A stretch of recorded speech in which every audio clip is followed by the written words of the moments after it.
narito na ang programang One Nutrition, One Nation. Talakayan at balitaang pangnutrisyon at pangkalusugan ng bayan. Napapakinggan tuwing Miyerkules, alas 3 hanggang alas 4 ng hapon sa impilang ito. Narito ang inyong kaibigan at katuwang sa nutrition, si National Nutrition Council Executive Director, Assistant Secretary Bernie Flores. Masustansyang hapon mga kanutrisyon. Wow, welcome back ako. Matagal akong hindi nakasipot dito sa ating programa One Nutrition, One Nation. Alam nyo, medyo ako'y kailangan munang magpasalamat dito sa aking mga kasama sa National Nutrition Council for holding the fort, holding the fort. O sila pong nagbantay habang ako ay hindi ninyo nakaniig. So magandang tanghali o magandang hapon ulit sa inyo mga kanutrisyon. Isa na namang bagong episode ngayong hapon ang inyong mapapakinggan tungkol sa wastong nutrisyon dito sa programa ng National Nutrition Council na One Nutrition, One Nation. At ako po si ASEC Bernie Flores, ang Executive Director ng National Nutrition Council.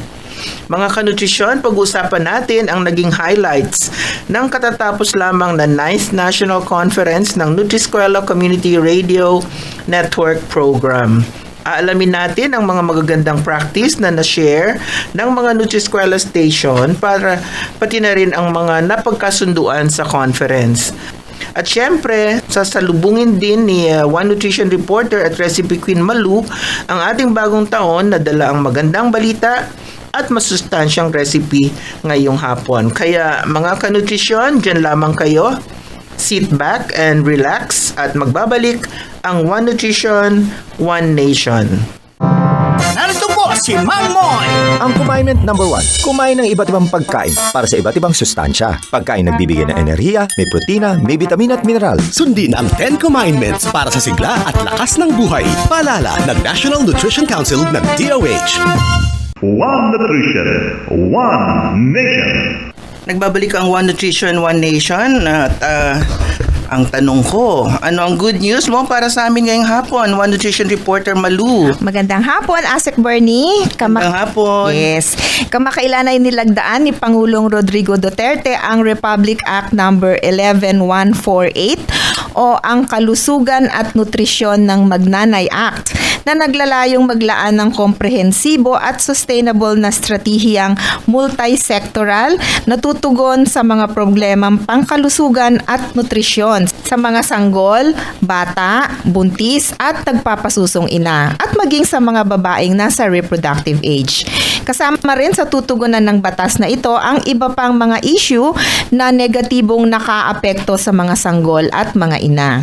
Kalakip nito, layunin ng RA 11148 na pagsama-samahin ang mga short, medium at long-term na plano ng gobyerno upang tuluyan ng masolusyonan hindi lamang ang malnutrisyon sa mga sanggol, buntis at nagpapasusong ina kundi pati na rin ang gutom at malnutrisyon sa buong bansa. Nakapaloob rin sa kalusugan at nutrisyon ng Magnanay Act ang pagkakaloob ng vaccination, deworming, vitamin A drops, at iron and folic acid supplements sa mga sanggol at mga ina. Dagdag pa riyan, binibigyang prioridad naman ng batas na ito ang mga ina at sanggol na nakatira sa disaster-prone areas, mga isolated at malayong komunidad, at mga area na may mataas na incidence ng kahirapan at malnutrisyon. Ang Department of Health, National Nutrition Council at Department of Agriculture kasama ang iba pang mga ahensya ng gobyerno at lokal na pamahalaan ang inatasan na bumuo ng polisiyang pangnutrisyon alinsunod sa RA 11148. Yan, ASEC Bernie, ang aking dalang good news. Maraming salamat at napakagandang balita mo, One Nutrition Reporter Malu. Tunay ngang maganda yung bit-bit na balita mo dahil malaking ang may tutulong nito. Hindi lamang sa mga sanggol at ina, kundi pati na rin sa kabuuang kalagayan ng nutrition at development ng ating bansa. Asahan po ninyo na gagawin ng National Nutrition Council ang aming naturing na papel tungo sa matagumpay at at na implementasyon ng kalusugan at nutrisyon ng Magnanay Act. So wag po kayo aalis dahil marami pa tayong pag-uusapan sa pagbabalik ng One Nutrition, One Nation.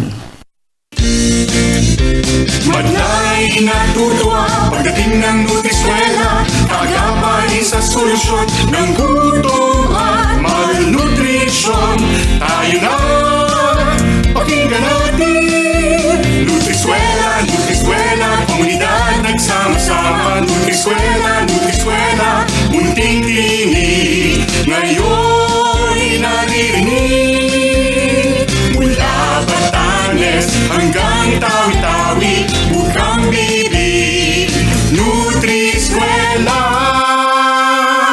Balita o drama, musika at kultura, ito'y usa-usapan, serbisyong hatid sa ating bayan, pagmulan ng kabuhayan. Nutriskwela, Nutriskwela, komunidad nagsama-sama. Nutriskwela, Nutriskwela, munting tinig, ngayon'y naririnig. Mula Batanes hanggang Tawi-Tawi, bukang bibig, Nutriskwela. Sa Nutriskwela, buhay ay masaya.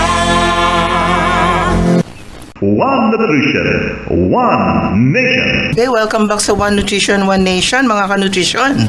Ihanda na ninyo ang inyong mga sarili na matuto ng panibagong impormasyon tungkol sa wastong nutrisyon dahil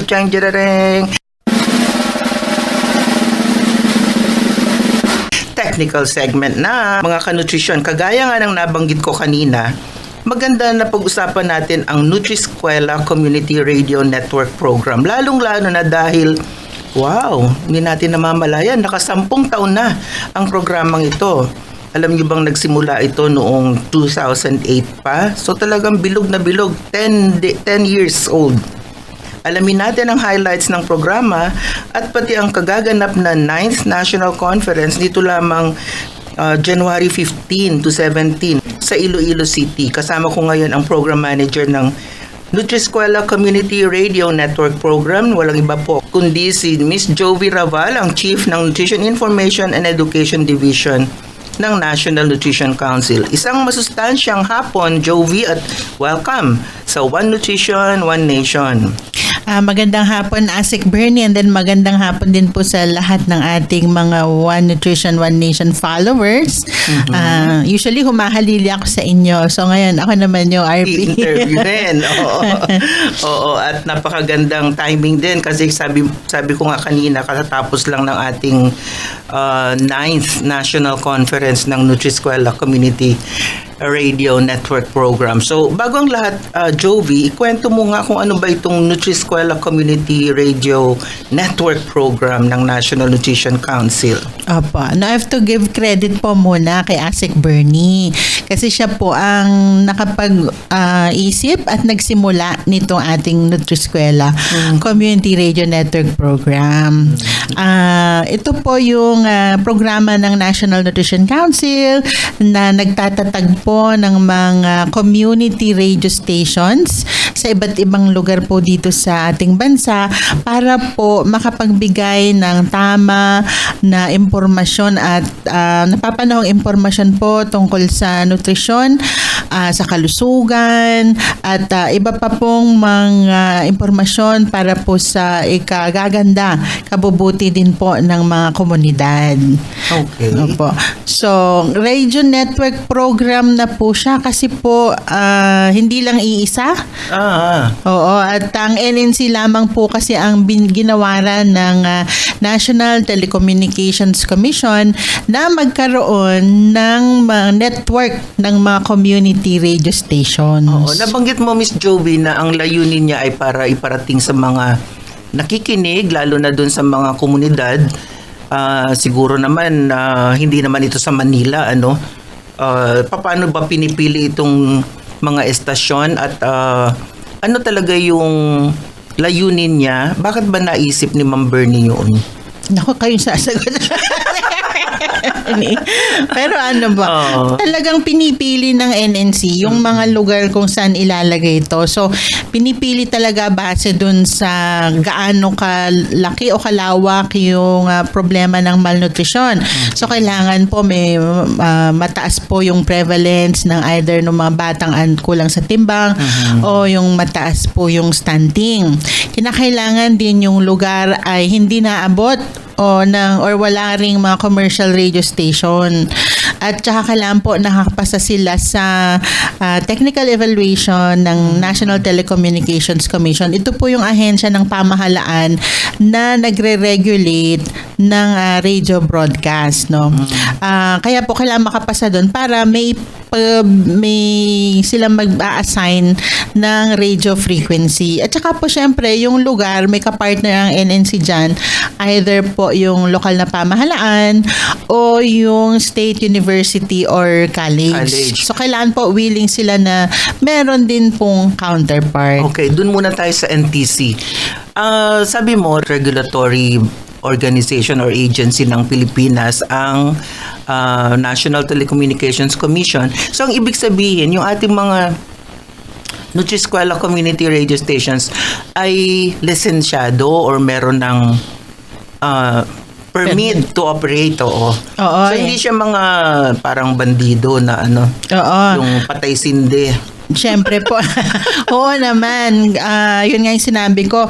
Ang National Nutrition Council lamang ang inallow ng NTC na mag-operate ng community radio stations. Dahil bureaucracia. Opo. Kasi nga naman, napakaganda nitong layunin ng ating Nutriskwela program. So, ang NTC po, nasa pangalan po ng NNC, itong mga license to operate or permit to operate na ginagawad ng NTC. Kailangan po kasi yon para legal yung operations. Marami rin pala mga stasyon na may equipment lang, tapos magtatayo, may radio na, pero bawal po yung mga yon. Ang sa NNC po na Nutriskwela, legal na legal po yan. Oo, so meron, at inaano natin, nire-require natin na isabit sa dingding ng estasyon yung mga permit o license na yan para kung mabisita sila makikita, pala legal pala itong ito.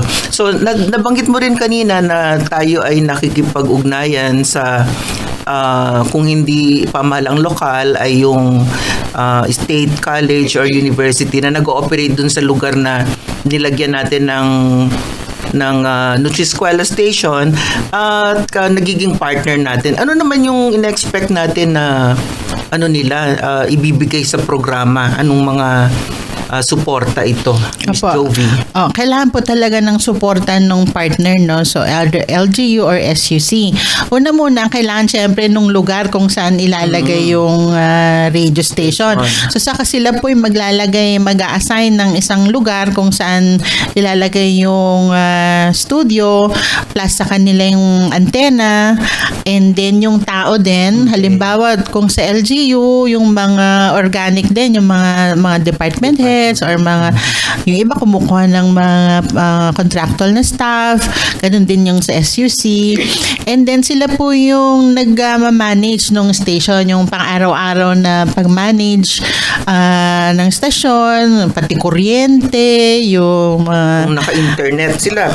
Internet. And then sila rin yung nag-organize nung community radio council na tinatawag natin. So, ito po yung mga miyembro ng community radio council, sila po yung mga galing sa komunidad din, mga representative ng iba't ibang sektor mula sa agrikultura, sa kababaihan, sa mga mangingisda, kahit sa pulis, sa iba-ibang pong sektor ng ating lipunan. Religion, mga religious, mga NGO, kabataan, mga IPs. Pati IPs po. So, kung sino po yung mga nasa komunidad, sila yung mga kasama sa CRC. Katuwang po siya ng ating institutional partner sa pag-manage. Para po yung sinasabi nga sa community radio station, yung station po ay manage and own din by the community. So parang kanina nung binabaybay mo yung mga suporta ng ating institutional partner, para sabihin ng mga nakikinig sa atin, naku, ang dami naman pala. Ano naman ang suporta ng NNC, ng National Nutrition Council? Ano naman yung counterpart para ma-establish yung radio station, Miss Jovi? Oo. So, ASEC Bernie, substantive din yung binibigay na suporta ng NNC. Una-una muna, syempre yung kailangan natin dyan yung equipment. So, yung full set ng equipment na kailangan para makapag-ere, binibigay po yan ng National Nutrition Council. Syempre, kailangan may kapasidad sila. So, nagbibigay NNC ng training dun sa station personnel at saka dun sa mga miyembro ng Community Radio Council. Then, patuloy po ang suporta ng NNC sa ating mga Nutriskwela stations. Regular din po na minomonitor ng NNC para po matiyak na sumusubaybay sila sa mga regulasyon ng NTC, pati na rin po yung mga regulasyon ng mga station policy at editorial policy ng NNC para sa programa. And then of course, yung nasabi natin kanina, Asek, yung importante dyan yung lisensya na mula sa NTC. Oo, hindi pwede sila mag-operate kung wala yun, ano? So, alam ba nila na bibisitahin sila, Miss Jovi? Baka naman maganda lang ang tunog pagka may alam silang bibisita. Actually, mga ginagawa nating monitoring, puro unannounced, biglang sorpresa. So, para makita din natin ano yung talagang kalagayan ng estasyon, kung nag-ooperate ba sila. Kasi po kailangan yung ini-air nilang programa, 60% ng kanilang airtime ay sa nutrition at saka sa mga developmental na programs. Yung 40% po noon ay pwede na sa music. So, tinitingnan natin pag nagmo-monitor kung nakakasunod sila doon. And then, kung may mga issues at concerns sila, tumutulong din po ang NNC para ma-resolve yun. Pinag-uugnay po natin minsan yung institutional partner with the local government, kung SUC man siya, at saka doon sa iba pang mga pinuno para po mas maintindihan yung programa. Oo, at maging ang NTC, di ba, nagmo-monitor din, Miss Jovi. Narinig ko dun sa ating meron tayong session ng NTC. Opo, nagmo-monitor din pala sila. Part kasi din yun ng function nila, tinitiyak din nila kung nagko-comply din po, no. Meron so, po, hindi rin yan announced, unannounced din yan. Unannounced yan, bigla na lang darating ang NTC, no. So, meron po tayong 2 stasyon na bisita at may nakita naman na findings na halimbawa ay yung mismong pag-post nung lisensya, luma pala yung pinost na lisensya. So, napansin yun ng NTC. Kaya, meron silang summons na cease and desist order. Kailangan magpaliwanag po bakit ganun yung kanilang finding. So, fortunately naman po, nasagot naman po ng NNC yung mga yon, and then naayos. Nasa computer lang yata yung yung lisensya, hindi pa na-download. Oo, hindi lang na-print at dinikit. Siguro walang ink. So, yung mga ganun naman po na aaksyonan natin, pati nung ating partner, para po patuloy tayong maging compliant sa NTC. In short, in 10 years, ang dami na yata nang na-accomplish ng Nutriskwela Community Radio Network Program. Baybayin mo nga kahit mga ilan lang, Miss Jovi, para malaman naman ng ating mga tagapakinig na meron palang ganitong programa sa ating pamahalaan. Opo, no. Ang Nutriskwela po, kasi nga naman, ang NNC, ano bang kaalaman yan sa broadcast sa radyo, no? Alam natin, mga tamang pagkain, biglang napunta tayo sa mga mixer, mga transmitter, ganyan-ganyan. So, nag-umpisa muna tayo ng 5 nung 2008, tapos after 2 years, nadagdagan, unti-unti, nadagdagan na naman ng 10. So, ngayon po, meron na tayong 45 stations. Kaya lang may isa tayong nalaglag na isang estasyon dahil na rin yung lugar mismo at hindi maganda yung management. Naging 44 na stations po tayo sa 16 regions. So, excuse me, Miss Jovi, so pwede rin pala tayong magtanggal kung kahit na existing na yung estasyon kung hindi compliant. Pwede siyang ipasara, kumbaga. Opo, kasi nga naman, kung hindi na niya nagagawa yung layunin niya na niya mag-broadcast ng nutrition at development information, hindi niya tama yung pamamalakad. Wala po tayong talagang choice kundi ipasara. Pero ang good news naman dyan, Asek, may plano naman pang NNC na magdagdag pa ng 6 para maging 50. Maging 50. 50 na stations tayo para mas marami po tayong ma-reach na mga lugar, lalong-lalo na dun sa mga lugar na mataas pa rin yung malnutrition. So, Okay. So ano pa yung mga na-accomplish maliban sa nag-establish tayo ng 44 na ngayon na operational na So, stations?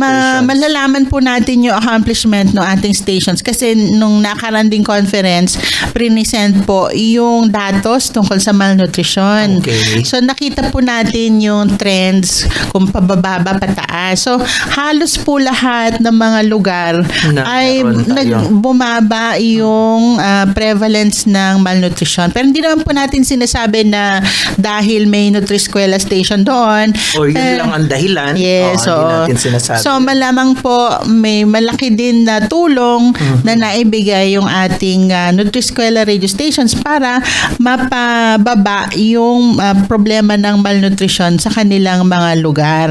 At saka Napakagandang balita yun, Jovi, kasi if you will recall, ang tataas, kaya natin napili sila, di ba? Dahil matataas ang level ng malnutrition. Lalo na dun sa medyo talagang malayo sa poblasyon or sa capital town ng probinsya or yung mga island na na munisipyo. So maganda kung talagang masustain nila yung pababa na level ng malnutrition. yun. So isang maganda yun. And then we hear mga iba't ibang kwento mula sa ating mga stations ng mga magagandang nangyari dun sa kanilang mga tagapakinig. Kahit yung mga simpleng bagay lang na halimbawa nawawalang kalabaw, na-announce nila, tapos nahanap, walang asawa. Yung mga ganun. Kasi community nga maliliit lang talaga yung kanilang sphere kaya magkakakilala halos ko. Tapos may ibang stations na yung ibang mga sektor nagpo-programa, halimbawa sa agriculture, meron din lang salang farmer school on the air. So doon natututo yung mga magsasaka ng iba't ibang mga farm technologies, nag-i-improve yung kanilang production. Even yung mga partner natin na SUCs, dumarami yung enrollment nila, mas maraming nag-enroll dun sa school nila. Yung SUCs naman, nakakatulong dun sa mga estudyante. Halimbawa, lalo mga problema ng mga teenagers tungkol sa pag-ibig. Meron tayong alam na si Dr. Love. Sa Tawi-Tawi, no? Sa radyo kasanalan. Puro mga love, mga hugot life. Kasi kasama yan dun sa mental health, di ba? So, minsan hindi rin makapag-aral kasi problema yung love life, yung mga gano'n. Yung crush niya. Yung mga minsan maliliit na bagay, pero pag tinignan mo, malaking bagay yun dun sa mga tagapakinig ng Nutriskwela. Okay, so naka 10 years na. Paano natin na-sustain, Miss Jovi, na naka 10 years na? Kasi naalala ko yung sabi ng ating future partner dito naman sa Central, sa taas, na sabi niya, kung naka-10 taon na kayo at wala pang nagdidemanda sa inyo, ibig sabihin, maganda ang ginagawa ng National Nutrition Council, sabi niya gano'n. Kasi sa kanila daw, hindi ko nasasabihin kung anong, itago na lang natin siya sa pangalang. Ay, hanggang sa ombudsman daw, hindi naman sila yung ang dinedemanda, kundi yung mga istasyon ang nagdedemandahan. So, at least sa atin, hindi yata natin nakikita yung ganung mga problema. Paano natin nagawa yun? Paano natin na-sustain ang magandang operations? Sawa ng Diyos, wala pa tayong ganun, Asik. Maganda siguro kasi may naglatag talaga tayo ng station policy at editorial policy. Yun yung kailangan na talagang sundin ng mga istasyon para makaiwas tayo dyan sa mga kaso na yan, mga libel. So, isa yan. So, kailangan talaga sinusunod yung mga policies na yan. And then maganda kasi nasusustain yung suporta mula sa ating partners. So isa sa strategy natin ginawa ay nilagay natin sa ating memorandum of agreement na dapat ilagay nila sa kanilang annual budget yung sa operation ng station, no. So may pondo na sila. And then yung ibang mga istasyon talagang talaga sila nung mga full-time na personnel.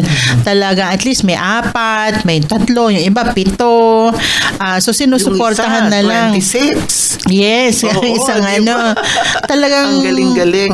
Oo, yung mga nakikita natin na magagaling na stasyon, talagang may full-time na personnel. So parang hindi sila nawawalan ng tao sa radio station. And then maganda rin yung close coordination ng stasyon sa NNC. Meron tayong isang kwento dyan, nag-share ng sa ating radio station sa Radyo Kalambuan sa Tubod, Lanao del Norte. Sumulat sila sa NNC, meron daw silang isang stasyon pareho ng frequency. So pinaalam nila sa Natatalo pa halos ang nila, no? So pinaalam nila sa NNC. Tayo naman, nag-coordinate tayo sa NTC at nalaman na yung palang stasyon na yung isa ay illegal. So dahil doon sa coordination ng NNC, napasara yung illegal station na yon. So maganda yung coordination kasi pag nagre-report yung mga stasyon, may nabibigyan natin agad sila ng technical assistance, halimbawa yung mga problema sa transmitter or kung ano man, even yung mga kailangan pala kausapin lang si Mayor. So inuugnay din natin with the mga local chief executive. So yung mga malilit na bagay, minsan yun doon nag-uumpisa, no? So tumutulong tayo doon para bago pa siya maging malaking problema. So yung patuloy na pag-monitor doon sa mga stations, nakakatulong din yan para tuloy-tuloy yung interest ng ating mga partners. At hindi lang ang central office ang nagmo-monitor, hindi lang kayo or ako, no? Meron din tayo sa baba na nagmo-monitor. Yung ating regional offices, required din po sila na mag-monitor. So talagang sinusubaybayan din nila sila at kung may kailangan na suporta, yung ibang regional stations din natin, nag-organize din ng mga trainings, kasama yung mga regional media groups para tuloy-tuloy din yung mga skill building, capacity building ng ating mga istasyon. Miss Jovi, pause muna tayo upang magbigay daan sa ilang nutritious reminders. Narito po si Mang Moy para sa 10 Commandments. Commandment number 2. Sa unang 6 months, breastfeeding lamang kay baby. Mula 6 months, bigyan din siya ng ibang angkop na pagkain. Pero tuloy pa rin ang breastfeeding. Sundin ang 10 Commandments para sa sigla at lakas ng buhay. Paalala ng National Nutrition Council ng DOH. One Nutrition, One Nation. Nagbabalik ang One Nutrition, One Nation at kasama ko pa rin si Miss Jovi Raval. Siya po ang Chief ng Nutrition Information and Education Division ng National Nutrition Council at siya rin pong Program Manager ng Nutriskwela Community Radio Network Program. Jovi, ituloy na natin ang ating masustansya at napakasayang talakayan tungkol sa Nutriskwela Community Radio Network Program. Katatapos lang, Miss Jovi, sabi ko kanina, last week lang hanggang last Thursday yung ating 9th National Conference. Ano naman yung naging layunin ng conference at ano yung mga important highlights na pinag-usapan doon? Yung National Conference natin is tahunan po natin yan ginagawa.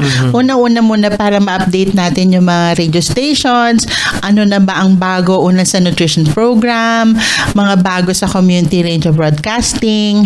Tapos pagkakataon din yon para yung mga estasyon mag-share sila ng mga good practices nila. Ano ba yung mga magaganda nilang ginagawa na pwede ngayon pulutin din ng ibang estasyon. Tapos may mga nagsasabi din ng mga issues nila, mga concerns, kung saan nakakatulong din yung ibang estasyon na nagawa nila ng paraan yung mga ganong klaseng problema. So talagang it's a venue para talagang conference, pagpupulong, pag-uusap. So taon-taon natin itong ginagawa at yun ngang nakaraan na 9th National Conference, tuloy-tuloy pa rin yung ganon natin na ginagawa, no? More on sharing. And of course, yung ginagawa nating programa, inaakma din natin kung dun sa mga pangangailangan base din sa ating mga monitoring. So, ASIC, yung mga magandang nangyari dun sa conference. Gusto kong marinig ng ating mga hindi nakarating dun sa conference. Maganda rin siguro yung una na pag-usapan na nag-agree yung mga participants na mag-organize ng asosasyon yung mga Nutriskwela. So, ang nakita nilang membro ay yung mga stasyon plus yung mga individual members na pwedeng members ng station personnel, pwedeng community radio council, basta yung mga involved dun sa Nutriskwela. So, bakit ba nila nakitang maganda na magkaroon ng asosasyon? Gusto nila ma-strengthen yung networking, yung linkages nila. Kasi yung ibang mga stasyon, may mga problema sa personnel. So, gusto nila na matuto dun sa iba. So, at saka yung pagtulungan ng mga miyembro, no? So, mas maganda syempre, magkaroon din sila ng isang boses bilang Nutriskwela Association. So, isa yan sa mga... Isang munting tinig, lumakas na daw. Oo, kasi kung mapapakinggan yung ating Nutriskwela jingle, isang munting tinig. So, ngayon naririnig. So, mas maririnig sila kapag sila ay asosasyon na.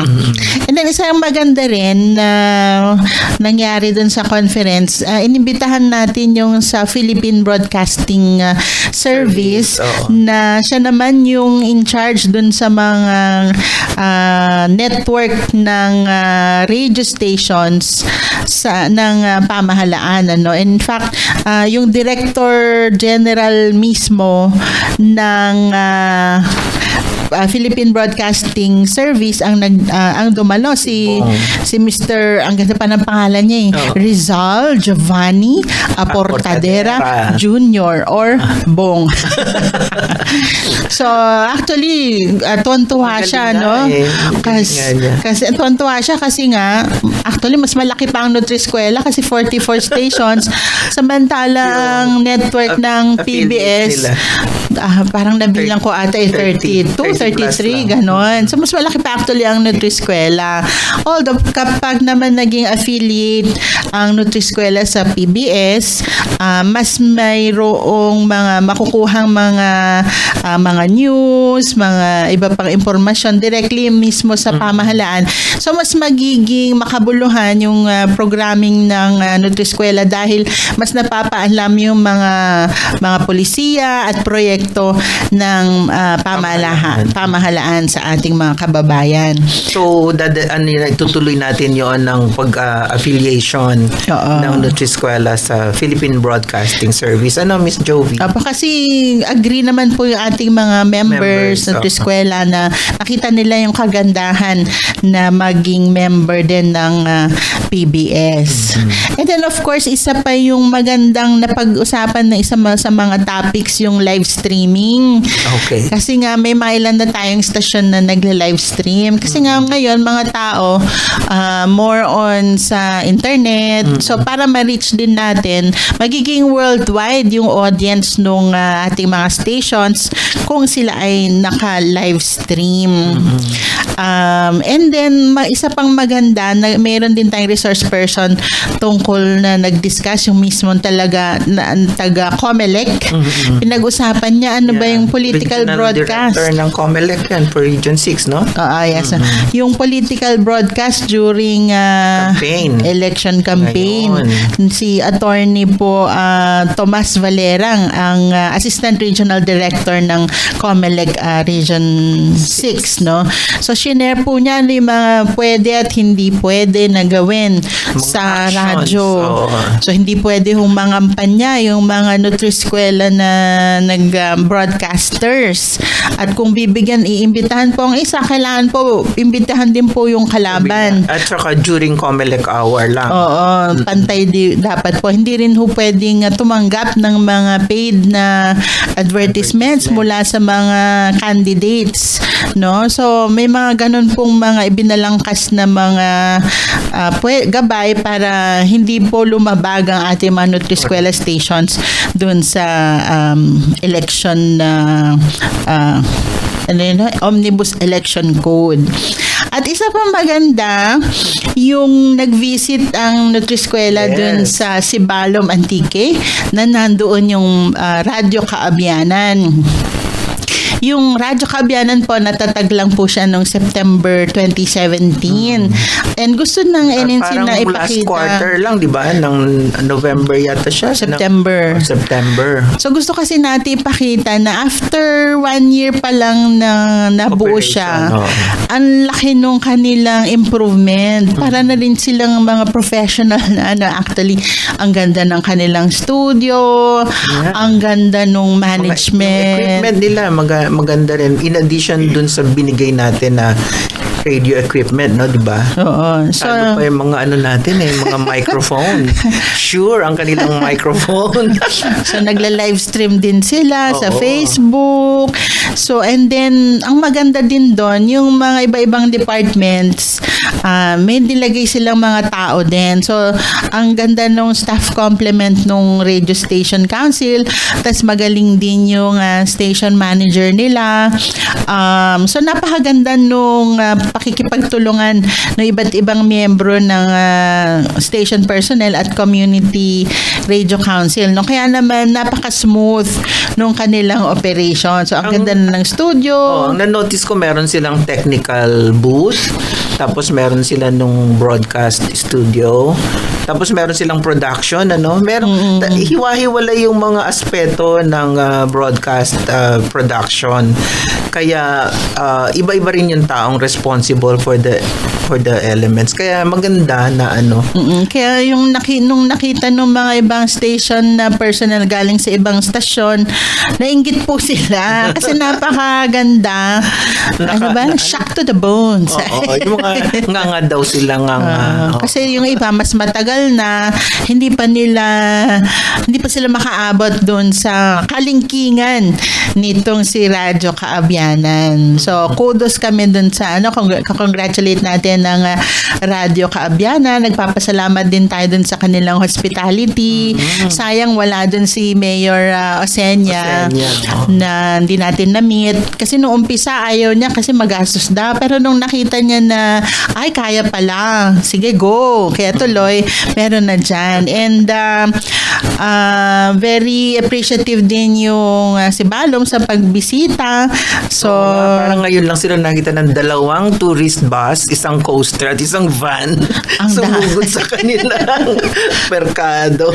Kasi ang participants 162, mga ganun po.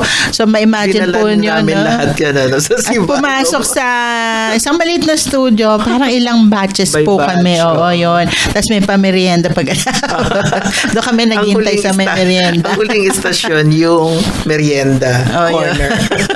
So very grateful kami at appreciative dun sa pinakita po ng Radyo Kaabyanan dyan sa Sibalom Antique. Oo, at nagko-congratulate na rin lang tayo, Miss Jovi. Ano naman itong Nutriskwela Awards? Pang-4 na taon na pala itong ating parang Golden Dove Awards ba to? Oo, syempre meron din tayong paraan para ma-recognize itong ating mga Nutriskwela stations. Kaya naman noong anong year ba ito nag-isa? 4 years ago, 2014, meron tayong nabuong Nutriskwela Community Radio Award. So, ito yung paraan para ma-recognize natin yung mga magagaling na programs ng mga stations. So, may 2 po tayong category dyan, ASEC, yung group at saka yung individual. Okay. So, dito sa ating individual categories, yung best writer, yung mga may finalist pala tayo, at least mga 3 finalists na at least nakapasa dun sa 80% na score. So, yung nanalo initially, dapat lahat na papasok sa finals Dapat at least 80. Oh, kasi marami tayong ASEC na receive Oo. na mga entries. Okay. So kailangan ninarrow natin doon at least 3 na finalists. Oo. And then from there pumili nung of course yung nanalo. And then bukod dun sa trophy, meron din silang cash prize. Meron for yung individual categories, meron din silang kano ba yan? 15,000. 15 ba? 10? Nakupit ko ba yung time din? Di po? Meron po silang cash prize. So, dun sa best writer, galing po siya sa Radyo Kasanangan, si Miss Vina Madasali. Wow, tawi-tawi po yan. Tawi-tawi. Southernmost province. Oo, hindi lang po hulo ang dulo ng Pilipinas. May tawi-tawi pa po. Sabi nga ni Itbulaga. And then yung best radio technician, galing pa rin Dun din. sa Tawi-Tawi, si Reyna Antelang Kuyan Senior. Matagal na rin po siyang technician dyan sa Radyo Kasanangan. And then, dun sa best program manager, hindi na kontento ang judges, 3 ang ginawa na triple tie. Kasi nga lahat sila magagaling. So, una po yung Radyo Kaisahan, dyan po sa Sariaya, Quezon, si Miss Jocelyn Sales. And then, ang pangalawang nanalo po ay si Radyo Kausmawan, si Ryan Wenceslao, sa Palompon, Leyte naman yan. And then, yung pangatlo, si Dr. Eleanor Hornada sa Sibalom Antique sa Radyo Kaabyanan. So, 3 silang program manager. Sila po yung naniniguro na magandama yung sumusunod yung mix, iba't ibang programa, no, bawat oras, kada araw, 7 days a Di week. ba nag-operate sila 4 o'clock hanggang 10, ano? Opo. Ang sign-on 4 o'clock AM hanggang alas 10 ng gabi. Yun. And then, meron din of course yung best broadcaster. So, meron tayong for male at meron tayo for female. Yung ating best broadcaster na male, yung station manager ng Sibalom Antique, si Rodel Esler, ang Radyo Kaabyanan. Then sa female naman, mula sa Radyo Kausbawan, sa Palompon, Leyte, si DJ Ro, si Miss Rothelia Ungsan. Yun. Doon naman po tayo sa group category. Pinaparangalan natin yung Best Radio Studio. And then nanalo po for the second year yung Radyo Kaabyanan again. And then meron din tayong most innovative program. Siyempre, Radyo Kaabyanan na naman. ano ba yung Meron program silang nila? Nutrismart Kids. Yeah. Ako. So, mga estudyante, public, no? Public schools. Oo. Parang naghakot tong Radyo Kaabyanan. Sila rin yung nanalo sa Best Nutrition Radio Programming.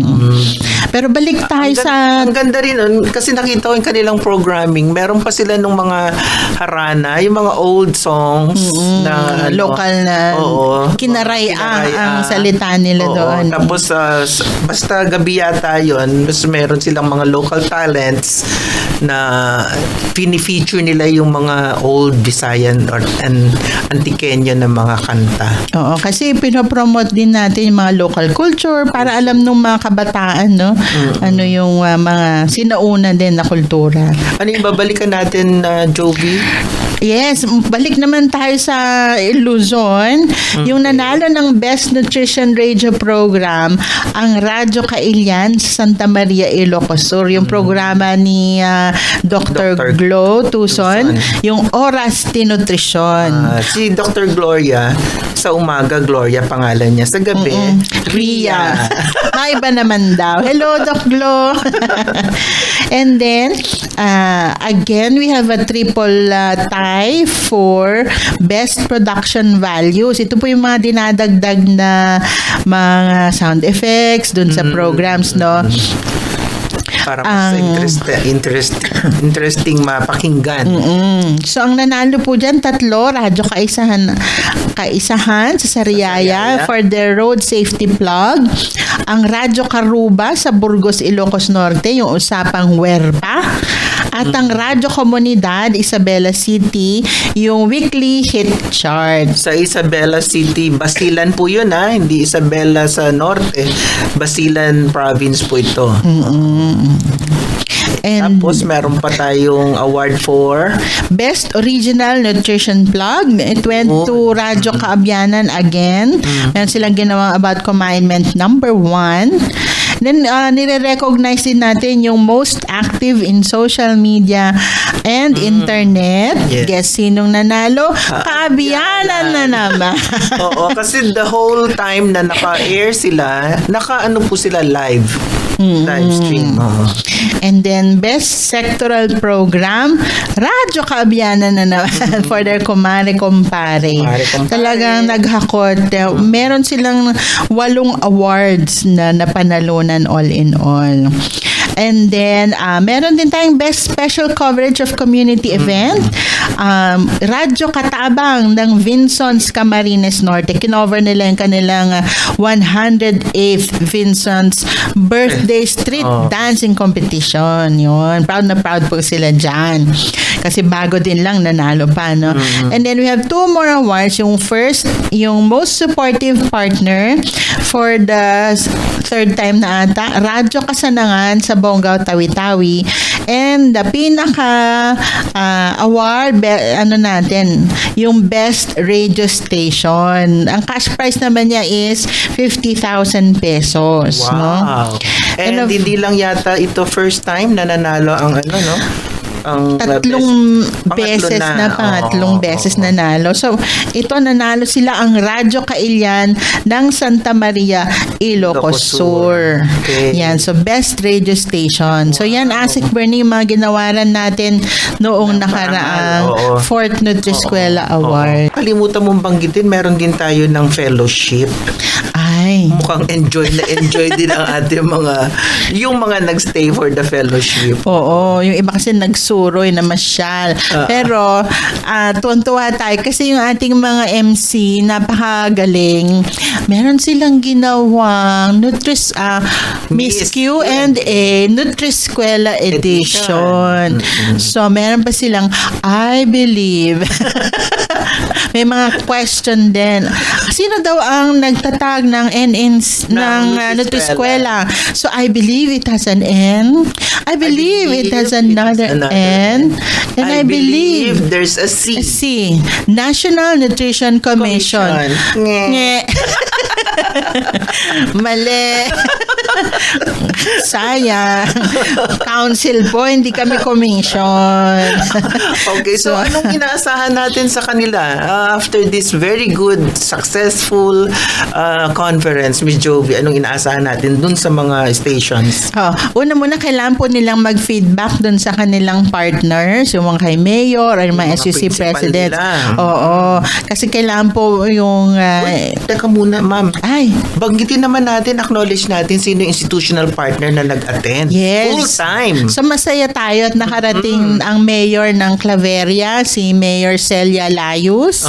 And then, Cagayan po yun. Oo. And then, ng State University President ng Palompon Institute of Technology, si Dr. Norvin. Pero nakakatuwa at silang dalawa yung nagbigay din ng impression after the conference or during the conference. Oo, maganda yung... Napakaganda ng mga binanggit nila. Kasi yung iba daw ina-attendan nilang conference, parang junket, yung attendance sa aalis. Pero dito talagang nagstay sila kasi napaka-interesting nung ating mga napag-usapan. So, nagpapasalamat tayo at yung sila yung nag-represent sa mga institutional partners natin. So, kaya mahalaga na pagbalik ng ating participants, magbigay sila ng feedback dun sa mga partners para mas lalong maintindihan at lalong mapagtibay yung suporta nila dun sa Nutriskwela stations. mag-agreehan din na they will work for magkaroon sila ng live streaming din. Kasi yun sa mga learnings nila. And then, para lalo pa nilang strengthen yung kanilang community radio council, lalong-lalo yung iba, yung mga hindi functional, no? Nakita naman nila yung sa Sibalom Antique na ang gagaling ng mga personnel, talagang may full support. So, gusto daw nilang gayahin yon. And then, of course, gusto pa nilang pa-improve yung kanilang programming para mas ayon sila dun sa ating mga polisiya na at least 60% nutrition and development program and 40% music. So, yun lang yun. I-enhance din nila yung nutrition. Yes, Mismong nutrition program. Oo, kasi kailangan po na para mas lalong makatulong, improve ang nutrition, dapat mas maraming na-e-ere na tungkol sa nutrition. So, isang paraan yon, magkaroon sila ng hiwalay din na nutrition program sa ere. So, may mga suggestions sila, may mga nag-isip, pina-workshop natin sila paano buo ng isang nutrition program. So, hopefully, ma-implement nila dun sa kanilang mga stations yon pagbalik nila. Oo. Dagdag ko lang, Miss Jovi, remind kita yung meron tayong initial advisory sa kanila, di ba? Ay, oo. Natapos yung conference. Ito, minadali kami ni Ase.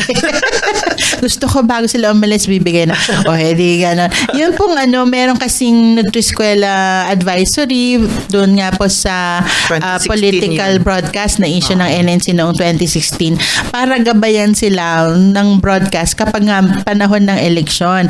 Since may election po tayo uli sa darating na Mayo, maganda na ma-remind sila doon sa mga do's and don'ts. So, nag-issue po ng supplemental advisory ang NNC na base din doon sa mga nakuha natin na inputs mula sa COMELEC. So, nabigay din po yan doon sa mga participants bago sila umalis. Kaya, sana inaasahan natin na magiging compliant lahat sila sa election code sa darating na Mayo. Okay. Even before the Mayo, kasi ngayon yung campaign period. At baka tayo masira pagka may maglukod dyan, ay mahuli. Naku po. Okay, maraming salamat Miss Jovi sa lahat ng mga impormasyong binahagi mo tungkol sa Nutriskwela Community Radio Network Program at itong nakaraang 9th National Conference. So, at this point, magbigay ka naman ng huling panghuling mensahe para sa ating mga tagapakinig mula Batanes hanggang MSU, TCTO. Ayun, salamat Asek Bernie sa pagkakataon. Nagpapasalamat kami dun sa ating mga partners sa Nutriskwela sa patuloy ng suporta sa mga station personnel na sa kahit yung iba nagvo-volunteer dyan, walang sweldo, no? Patuloy yung inyong pagbo-broadcast, pag-iisip kung paano palalo mapaganda yung programa. Then of course, asahan po ninyo ang patuloy na suporta ng National Nutrition Council at saka po dun sa ating mga tagapakinig, sana po patuloy kayong tangkilikin ang Nutriskwela Community Radio. So mabuhay po ang Nutriskwela Radio Program. Mabuhay din po si Asek na nakapag-isip nitong Nutriskwela Program. Pasalmadan po natin siya. And then of course, sana po lalo pang makatulong ang Nutriskwela Community Radio Network Program sa ating mga kababayan. Thank you very much, Miss Jovi. May meeting pa po si Jovi kaya nagmamadali.